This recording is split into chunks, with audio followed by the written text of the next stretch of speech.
Hello students, I hope you all are fine at your home. Yesterday we have done almost more than half of the chapter. We have revised it. We have done the definition of federalism. I am again repeating the topics. If you haven't revised any of the topic, kindly inform me. We have revised definition of federalism. We have revised the federal structure of Belgium and Sri Lanka. We have revised difference between unitary and federal country. We have revised the difference between coming together federation and holding together federation. We have done features of federalism and how is federalism practiced in India by making 3 different lists in the constitution. We have discussed that. Okay, I hope till the part is clear to you. जिन बच्चों ने नया chapter दोबारा से पढ़ना शुरू किया है, new admission है, उनको भी समझ में आ गया होगा because I have clearly explained you each and every topic. We have not left even a single word in the book. ऐसा मत सोचना कि ये तो रिविजन वीडियो है तो मैम ने जल्दी से चला दिया, ऐसा नहीं है. एक वर्ड भी आपका चैप्टर में से नहीं छूटा है. Do read the chapter. You have to read the chapter again and again. Only videos are not enough for anything. When you yourself read any material, you gain more knowledge.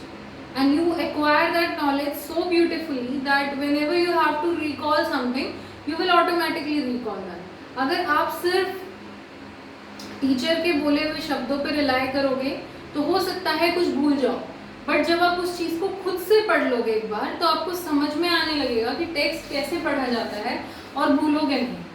ठीक है, आगे continue करते हैं. Federalism कैसे practice हो रही है वही देखते हैं.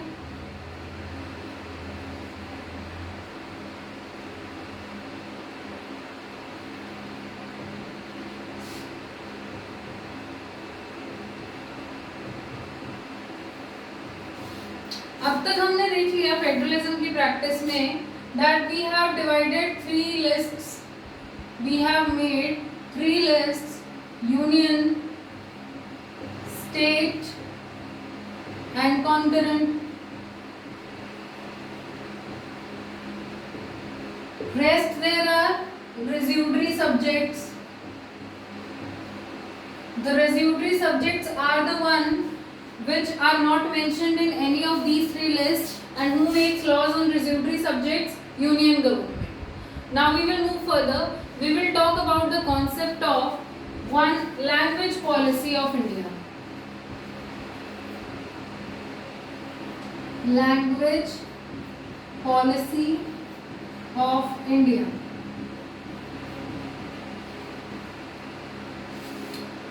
Now here the question comes that what is our official language or national language?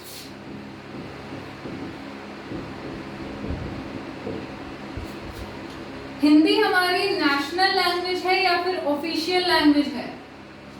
Official language है. India does not have any national language.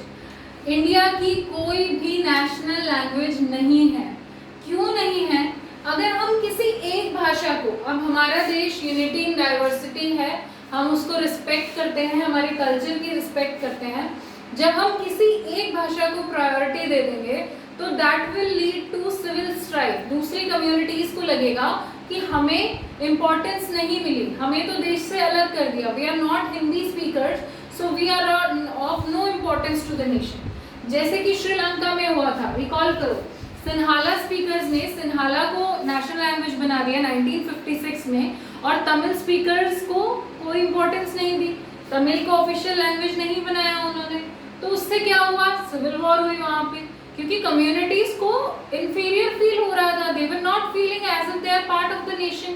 उन्हें ये लग ही नहीं रहा था कि हम इस देश का हिस्सा हैं. तो लड़ाई होनी बिल्कुल जायज है. सो इंडिया ने ये गलती नहीं की कि किसी एक और सिर्फ एक लैंग्वेज को वो इतना इम्पोर्टेंट स्टेटस दे दे कि बाकी कम्युनिटीज को इंफीरियर फील हो. ये गलती इंडिया ने नहीं की. इंडिया ने हिंदी को अपनी ऑफिशियल लैंग्वेज बनाया. ठीक है, इंग्लिश भी ऑफिशियल लैंग्वेज है. जब इंग्लिश को ऑफिशियल लैंग्वेज बनाया गया था स्टार्टिंग में, because British rule was there, अब वो लोग इंग्लिश में ही कम्युनिकेशन करते थे सारा. तो जब ब्रिटिश कुछ लोग फिर भी थे, इंडिपेंडेंस के बाद भी हमारे पार्लियामेंट में कुछ ब्रिटिशर्स थे, सो उनकी ईज के लिए इंग्लिश को रखा गया था and it was said in our constitution that it will remain official language till 1965। हमारे संविधान में ये लिख दिया था कि इंग्लिश ऑफिशियल लैंग्वेज 1965 तक ही रहेगी, बट ऐसा नहीं हुआ। 1965 जब आया तो जो हमारे साउथ इंडिया पार्ट है, तमिल, आंध्र प्रदेश और whatever all of the south India, they felt that हमें तो हिंदी आती ही नहीं है, अगर आप इंग्लिश को हटा दोगे then how we will communicate. आज भी अगर आप कभी भी लोकसभा राज्यसभा चैनल आते हैं आपके, आप लोगों को इंटरेस्ट नहीं होता है, मूवीज देखते रहते हो, एक बार उनको देखना, न्यूज़ भी ना सुनो तो एक बार जस्ट वो चैनल देखना, जब वहाँ पे बहस दिखाते हैं पार्लियामेंट की, हाउ दे डिबेट, ओके, आप फोन में भी देख सकते हो। सो वहाँ पे आप देखोगे कि जितने भी साउथ इंडियन स्पीकर्स हैं, हमारे पार्लियामेंटेरियंस जो साउथ इंडिया से आते हैं, वो इंग्लिश में ही कन्वर्सेशन कर पाते हैं, they are not fluent in Hindi. तो इसलिए ऑफिशियल लैंग्वेज का यूज कंटिन्यू कर दिया, we have not stopped its usage. So यहाँ पे 2-3 स्टेटमेंट सुनते हैं ट्रू एंड फॉल्स की। Hindi is the official language of India, true. English is the official language of India presently also, true. English discontinued to be its official language in 1965, false. It does not discontinue. It was written in the constitution that English will discontinue as being the official language. ये कहा गया था कि 1965 में English हट जाएगी official language, सिर्फ हिंदी रह जाएगी, लेकिन ऐसा नहीं हुआ। On the demands of other Indians in the parliament, on the demands of South Indians, as well as such communities which do not know the Hindi language, English has continued. ठीक है, अब आपको एक चीज पता होगी कि कॉन्स्टिट्यूशन में 12 शेड्यूल्स हैं,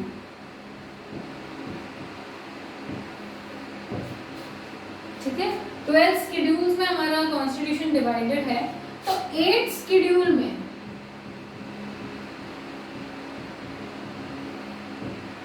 we have mentioned Hindi plus 21 other languages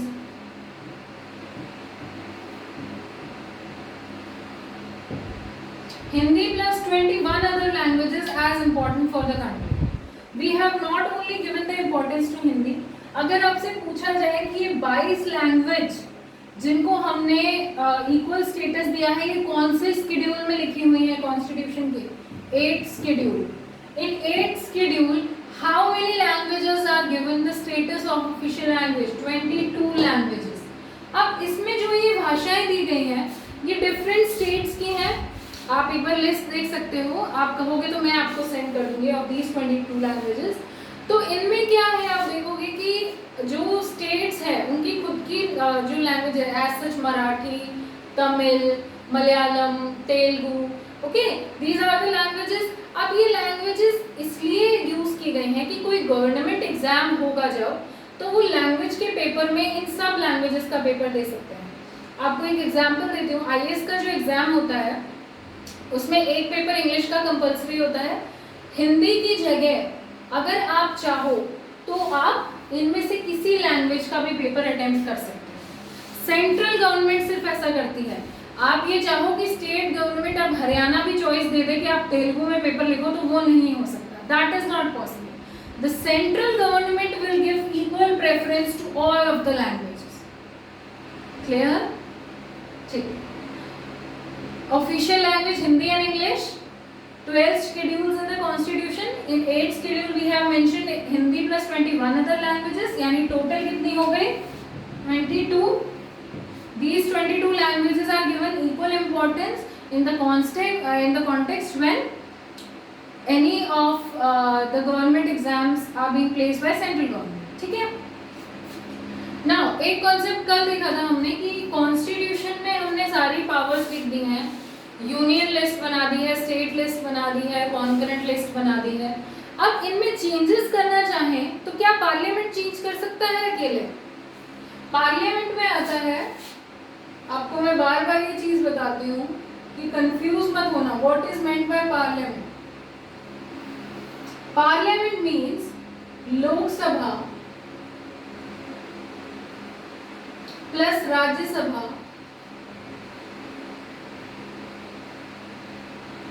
plus plus अब आप लोग क्या बोलोगे, विधानसभा, पंचायत, एनीथिंग एल्स, वो नहीं, president. President is integral part of parliament. President की परमिशन के बिना लोकसभा एंड राज्यसभा अलोन कोई डिसीजंस नहीं ले पाते हैं। जो भी वो एक्ट या लॉ बनाते हैं that is counter signed by president, then only it becomes a valid law. ठीक है, अगर ऐसा नहीं है कि लोकसभा और राज्यसभा जो हमारे हाउसेस हैं, Lok Sabha is house of Commons, house of people,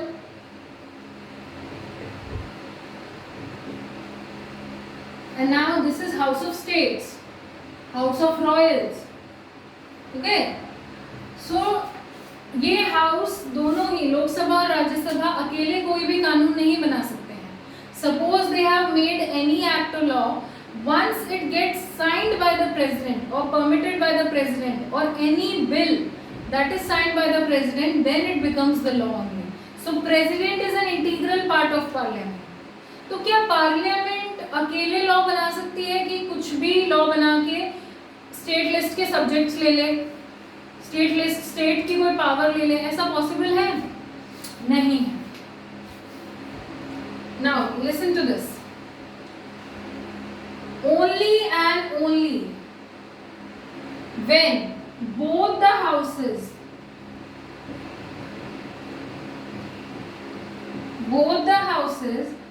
will pass the decision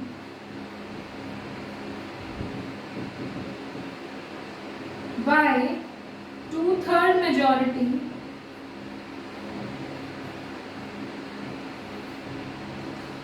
जो भी आपकी वहाँ की हाउस की जो पूरी अटेंडेंस है, टोटल जितने भी मेंबर्स हो आप, उनके 2/3 लोग जब एग्री कर जाएंगे, 2/3, okay, 2/3 members of both the houses will pass the decision. उसके बाद क्या होगा? At least half of the states, half of states legislature,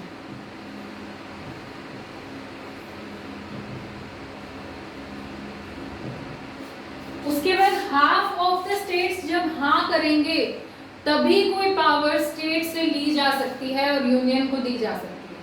यहाँ पे स्टेट्स की इंपॉर्टेंस दिखाई है कमिंग टुगेदर फेडरेशन में। ऐसा नहीं है कि सारी पावर सिर्फ सेंट्रल अथॉरिटी के पास हैं, वो जब चाहे आपके स्टेट की पावर्स ले लें, ऐसा नहीं हो सकता। हमने कॉन्स्टिट्यूशन में ये प्रोसीजर मेंशन किया है that only and only when both the houses will pass the decision by 2/3 majority and then it gets ratified, मतलब कि हाँ भर दें half of the state legislature, हमारे जितने राज्य हैं उनमें से हाफ से ज़्यादा, हाफ से एक भी ज़्यादा हो, वो ये कह दें that okay we also want this, तभी आप स्टेट की कोई पावर ले सकते हो। अदरवाइज सिर्फ यूनियन गवर्नमेंट या फिर सिर्फ पार्लियामेंट स्टेट की कोई पावर नहीं ले सकती। I am repeating the statement. The parliament alone cannot change any provision in the constitution regarding to the state powers. True. Parliament अकेला कोई भी पावर स्टेट से नहीं छीन सकता। कब तक? जब तक पार्लियामेंट के दोनों हाउसेस, लोकसभा, राज्यसभा, 2/3 मेजॉरिटी से कोई डिसीजन पास ना कर दे और हाफ स्टेट्स उस पर एग्री ना कर दें, तब तक कोई भी पावर स्टेट की बाय एनी मिसयूज यूनियन के पास नहीं जा सकती। Topic is clear? एक बार बोर्ड को चेक कर लीजिए, कुछ भी अगर आपके को समझ नहीं आया है तो tell me, 5 seconds time.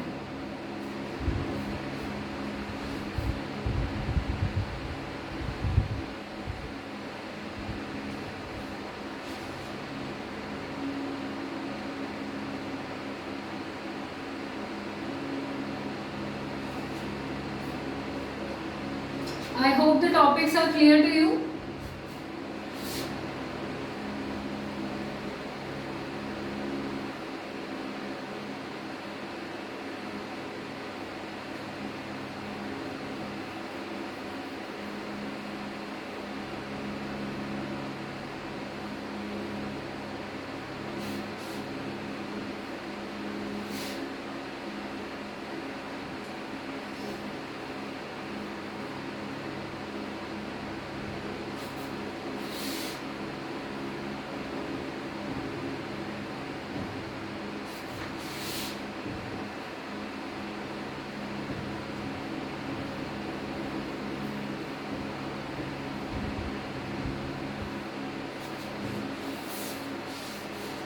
Coming to the next topic, formation of linguistic states.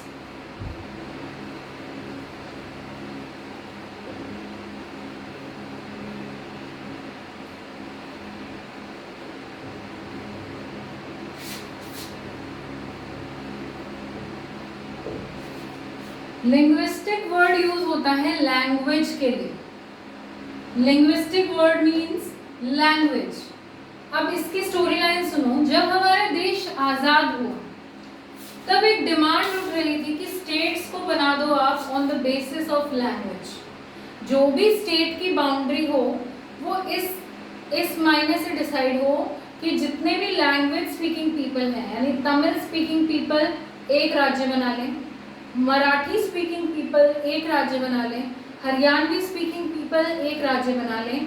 तो formation of linguistic states, this was the concept. जब हम आजाद हुए then this was the demand that state should be formed in the independent India as linguistic states. ठीक है, भाषा के base पे राज्य बनाओ. But the central government feared this decision. Central government feared this decision.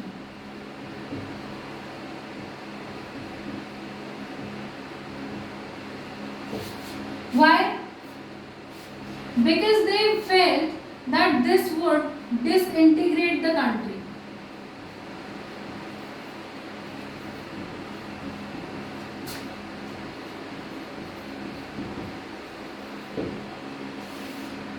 अब जो हमारे नेशनलिस्ट लीडर्स थे सेंट्रल गवर्नमेंट में, उनको लगा कि अगर हम भाषा के बेस पे राज्य बना देंगे तो उनके मन में जो भी देश भावना की फीलिंग है वो सिर्फ अपने राज्य की होके रह जाएगी. दूसरे राज्य के लोगों के साथ वो ब्रदरहुड फ्रेटर्निटी की फीलिंग नहीं रखेंगे.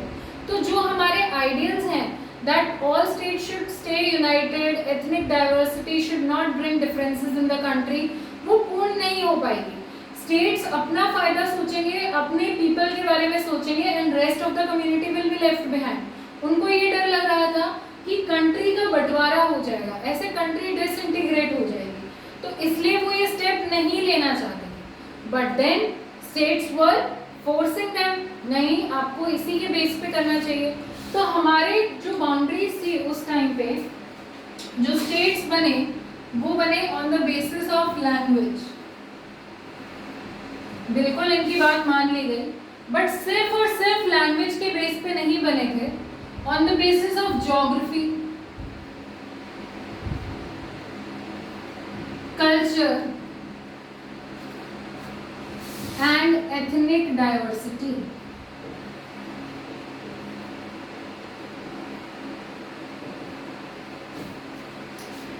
ज्योग्राफी का क्या मतलब है आपका? मान लीजिए ये स्टेट एरिया है कोई कंप्लीट.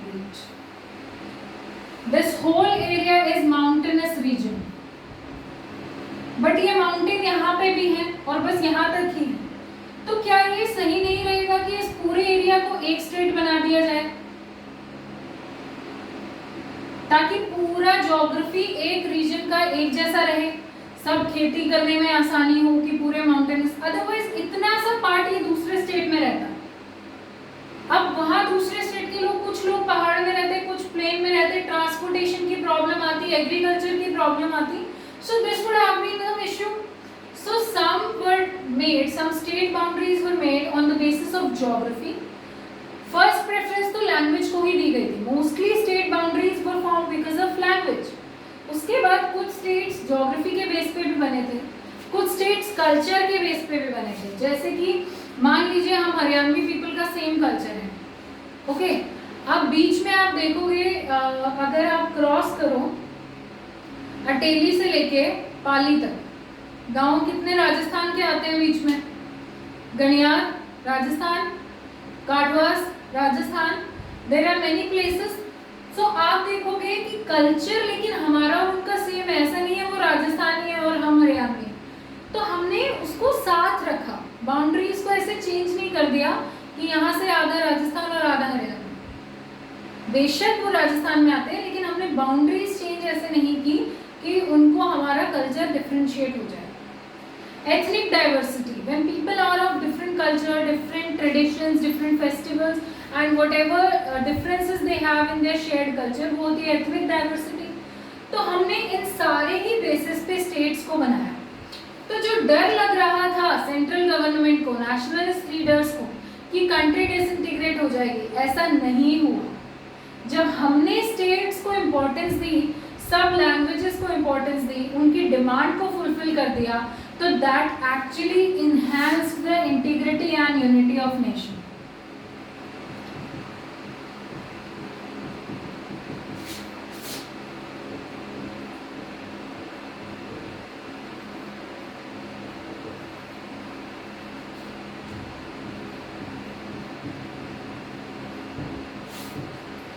अब मैं सोचूं, आप गर्ल्स कुछ डिमांड्स दें मुझे और बॉयज़ कुछ डिमांड्स दें.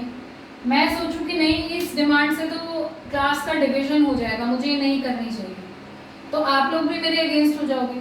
बट अगर मैं सोचूं कि नहीं, बच्चे कह रहे हैं, बच्चों की डिमांड मान लेते हैं, फिर वो मेरी डिमांड मान लेंगे. Okay, share profit, sharing is caring.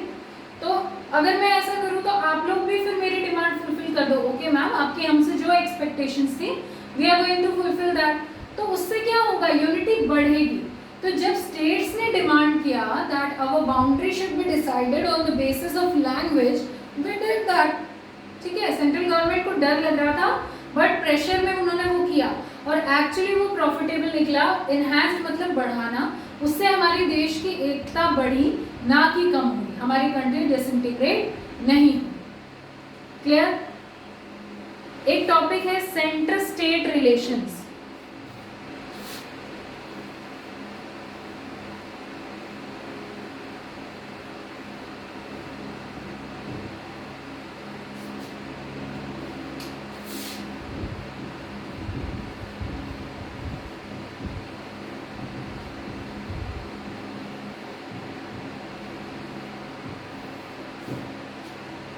अब जैसे कि आपको पता होगा, when we became independent, we almost have only 2-3 big parties.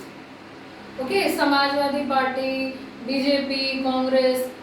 इससे ज़्यादा हमारे पास रीजनल पार्टीज नहीं थी. राज्य की छोटी छोटी पार्टीज हमारे पास नहीं थी, पॉलिटिकल पार्टीज. ओके, तो उस टाइम पे क्या होता था कि जिस पार्टी के पास सेंटर में पावर आ गई, स्टेट में भी उसी की पावर रहती थी और वो अपनी मर्जी से फिर एक्शंस लेते थे.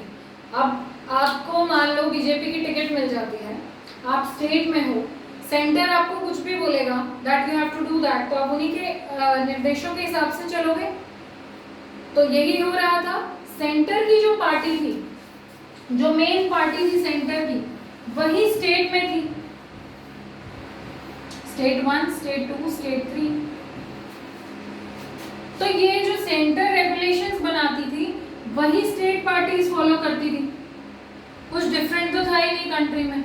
Whole of the country was facing the discrimination. अब क्या हुआ, with time regional parties came. राज्य में छोटी छोटी पॉलिटिकल पार्टीज बनने लगी. जब पार्टीज बन गई तो लोगों के पास चॉइस आ गई. अब ये नहीं है कि उनके पास 2 ही पार्टी है, एक को डिसाइड करके मेजॉरिटी में लाना. उनके पास चॉइस है, वो अपनी कॉन्स्टिट्यूएंसी से किसी रीजनल पार्टी के मेंबर को भी चुन सकते हैं. तो फिर क्या होने लगा कि जो बड़ी पार्टी थी उसकी मेजॉरिटी नहीं आने लगी. कुछ स्टेट सीट्स रीजनल पार्टीज के पास जाने लगी, तो इनको बहुमत नहीं मिलने लगी, इनके बहुमत जाने लगी. अब अगर सरकार बनानी है तो बहुमत तो चाहिए. बहुमत चाहिए तो किससे हाथ मिलाओगे? रीजनल पार्टीज से. तो जब रीजनल पार्टी से हाथ मिलाओगे तो उनको कुछ पावर्स भी तो दोगे. पावर्स दोगे, वो अपने मन से कुछ काम करेंगे, उन्हें वो काम करने की परमिशन दोगे. सो हमारे कॉन्स्टिट्यूशन ने जो लिख दिया पार्टीज के लिए, उन प्रोविजंस से ये इंश्योर हुआ दैट कि लोगों को रीजनल पार्टीज को भी पावर मिले. ऐसा ना हो कि एक मेजॉरिटी गवर्नमेंट आ जाए in the centre and that also rules the state government. Regional parties I, लोगों को चॉइस मिल गई. एग्जाम्पल से समझते हैं. बीजेपी थी पहले सिर्फ, या कांग्रेस लगा लो. कांग्रेस ही स्टेट 1 में आ रही थी, स्टेट 2 में आ रही थी, स्टेट 3 में आ रही थी. सिर्फ बड़ी पार्टी यही थी. अपना राज चला रही थी तीनों जगह, चारों जगह, सेंटर में भी, स्टेट्स में भी। फिर मान लो रीजनल पार्टी आ गई, कोई भी समाजवादी पार्टी लगा, लोगों को चॉइस मिल गई। कोई कॉन्स्टिट्यूएंसी से मेंबर अगर बीजेपी का पसंद नहीं है तो समाजवादी पार्टी को वोट दे दो। इस बार कांग्रेस को मेजॉरिटी नहीं मिली। मेजॉरिटी किसके पास आ गई? दोनों के पास। अब मेजॉरिटी नहीं थी, कुछ सीट इसके पास आई। मेजॉरिटी में आने के लिए इनको किसका सपोर्ट लेना पड़ा? समाजवादी पार्टी का। तो अब पावर्स इन्हें समाजवादी पार्टी को भी देनी पड़ेंगी और उनके हिसाब से भी काम करना पड़ेगा। तो क्या हुआ? मिसयूज ऑफ पावर नहीं हुई, बैलेंसिंग ऑफ पावर हो गई। ठीक है, इस तरीके से सुप्रीम कोर्ट भी बार बार ऐसे डिसीजंस लेता रहता है जिससे कि स्टेट पार्टीज के पास भी पावर रहे, सिर्फ सेंट्रल अथॉरिटी पावरफुल ना रहे। I hope the revision class is clear. One last topic is left, decentralization in India. वो हम ज़्यादा डिटेल में अच्छे से पढ़ेंगे. That will not come into your Monday test. ये 3 रिविजन वीडियोस जो हमने पढ़ी हैं यही आएंगी आपके मंडे टेस्ट में. I will give you one assignment today. You have to solve that assignment today, learn it, and that will be your assignment for Monday test. Okay? Videos को, तीनों वीडियोस यूट्यूब पे uploaded है, आपको जो भी topic दोबारा पढ़ना है पढ़ लीजिएगा and do clear your doubts with me. Okay, have a very good day.